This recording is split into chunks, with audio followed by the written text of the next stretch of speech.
as I talk about it. And so the DNA of Yvette comes from Sophia. Sophia was released, unfortunately, right around 9/11, 15 years ago. A lot's happened at Wilson Audio in 15 years. And so when, and Sophia 3 came out 7, 8 years ago. So just during that particular iteration of the product line, it's been around for a while. And when the time to look at revamping that particular product came up, it was, well, do we do a Sophia 5? Because we don't do 4s. We know why. Do we know why we don't do 4s? It's an unlucky number in Ada, right? So we go to 5. X1 went from 3 to 5, and we skipped 4 and whatnot. So it's like, well, do we take the same architecture and try to implement what we've learned? And every element of it, as we looked at it, it's like we have to fundamentally change the architecture. If we don't change the architecture, it won't provide the best performance for the customer. So we took the general size of Sophia, and we said, okay, it can't be taller, and if we can, let's make it smaller. The footprint can't be larger, and if we can, let's make it smaller. And in looking at it, all of us in R&D are either bald or almost bald. We lose a lot of hair because we ask big questions and we have big goals. And so how do we get a better performance in the low frequency? How do we get better alignment between the drivers? How do we utilize the new technology with the convergence energy tweeter? How do we benefit from materials research? And how do we wrap a beautiful package around that? Those are big questions. So how we did that is, first we start with an Alexx material enclosure where the mid-range baffle alone is S material. And we know for sonic reasons, the S material sounds better and sweeter in the mid-range. Tweeter has an X material baffle around it. You'll notice there's a slight slope on the woofer baffle. It's about 2 degrees. And the integration between the mid-range and the woofer is benefited by this subtle change.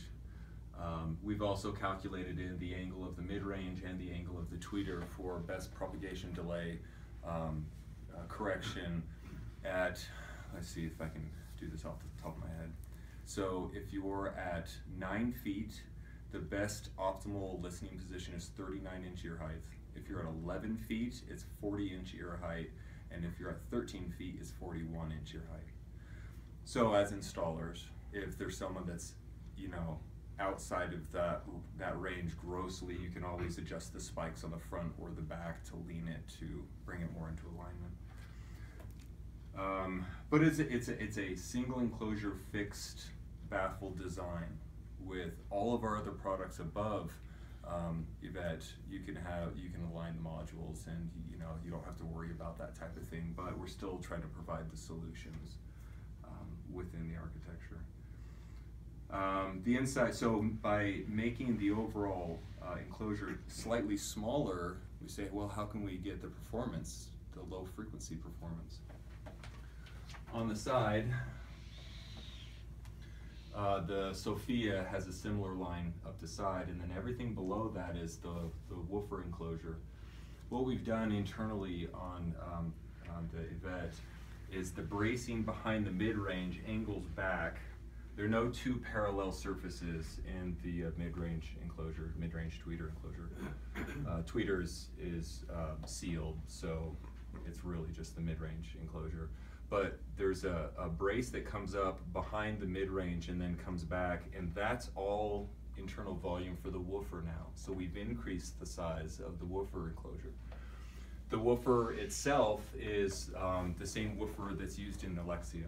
So for 3 iterations, all of the Sophia line, we used a 10-inch aluminum woofer. And with all the research and development that's gone into Alexia and what we've learned from that product, we're able to draw from that experience and implement it into the Yvette design. The mid-range is the same mid-range utilized in the XLF, so it's the larger motor mid-range And then the convergent synergy tweeter, we're on the 5th generation of convergent synergy tweeters, so Mark V. And that's at the end stages of development for the WAM. That's the first place it'll be implemented is the WAM. The 4th iteration was specifically designed for products that have a fixed baffle, such as the Alita on the wall and Sabrina. So that couldn't be utilized in this architecture because we wanted tighter group delay.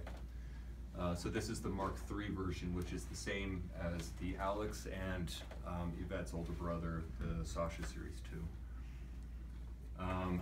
On the back, we went away from the port to a vent on the back of the mid-range. And then the hardware, you'll notice the hardware is similar to Yvette's older brothers, Sasha Series 2 and Alexia.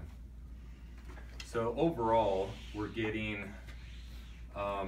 very similar low frequency information, but because it has more internal volume that the woofer sees and the design of the woofer itself, it's more articulate, it's faster. The blend between the mid-range and the woofer compared to the Sophia, it's a tighter, more seamless blend. And the high frequencies benefit greatly with this design, with the convergent synergy tweeter, as we know from the inverted titanium dome tweeter, which had its benefits. That tweeter works very well when it's operating off-axis, but the convergent synergy tweeter works best when it's on-axis. And you'll see in all of our designs, the tweeter is pointed at the listener. So let's see that. Here's the tech stuff. So sensitivity is 86 dB sensitive. Sophia 3 was 87.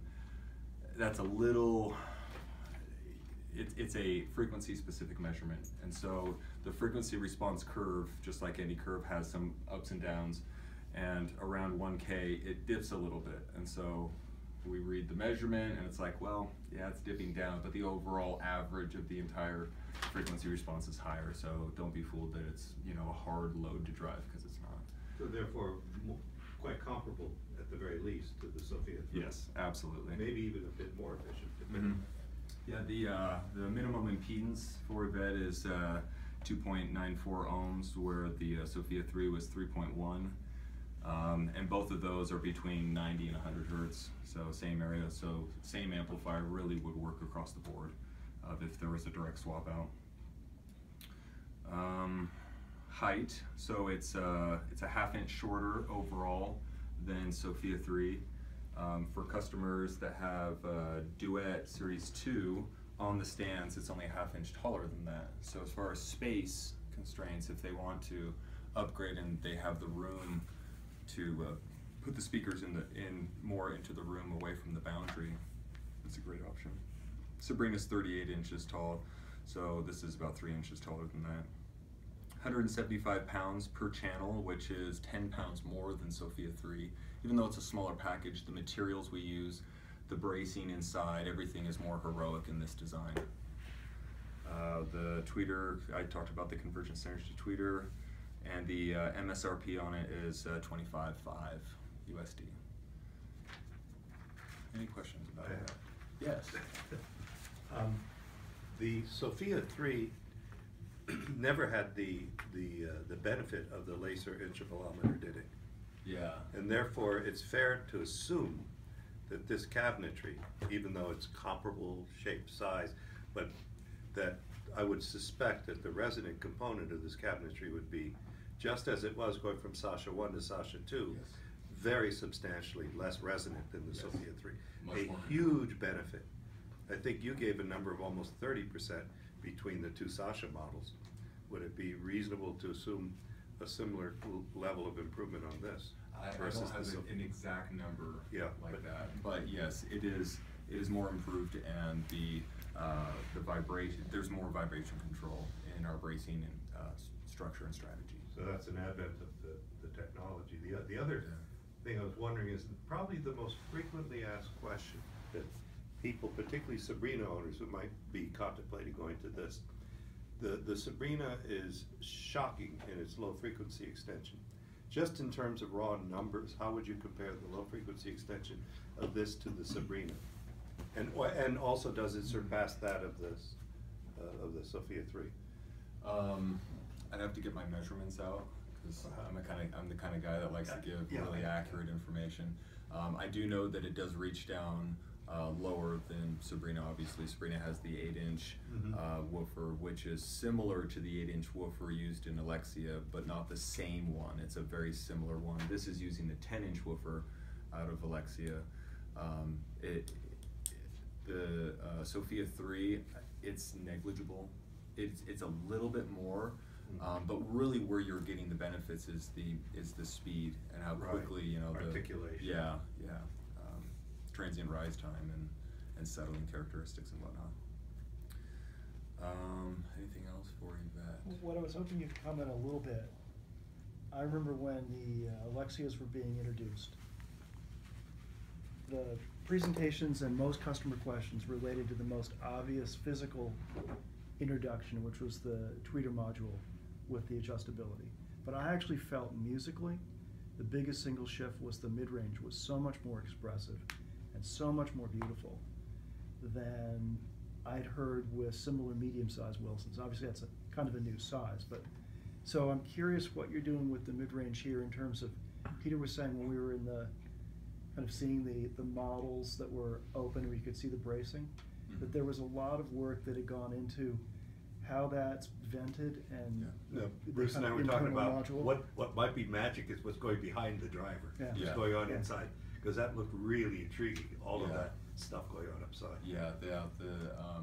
I think we're very visual creatures, and we focus on what we can see behind the driver, how that pressure that's, you know, going into the enclosure, how is that managed and redirected in a productive way, in a non-destructive way. We do take all those things into consideration, and this does benefit from that type of thinking and strategy. Can't go too deep into it, but yes, it's better than Sophia 3. It's more akin to Alexia and Sasha 2. Alexx also uses it. It was first really introduced in the X2, I want to say Series 2. And so almost every product after that, we've really taken that seriously into consideration and developed around that. And so as you hear evolution of Wilson Audio products, you hear things like that in the mid-range. All of a sudden, the mid-range, there's this whatever characteristic you wanted to describe. That's through the breakthroughs that we have in room number 1 and development in room number 2, the laser vibrometer system, and how we're able to control vibrations more, and you're able to hear deeper into the music. All those things add up, and it's our compulsive nature to go to the nth degree of finding solutions, and some of them we stumble across, and that's a great day at work, is when you stumble across something, or you have a theory and you're testing that theory and something else comes out of it that you didn't anticipate, and you know, those are happy accidents.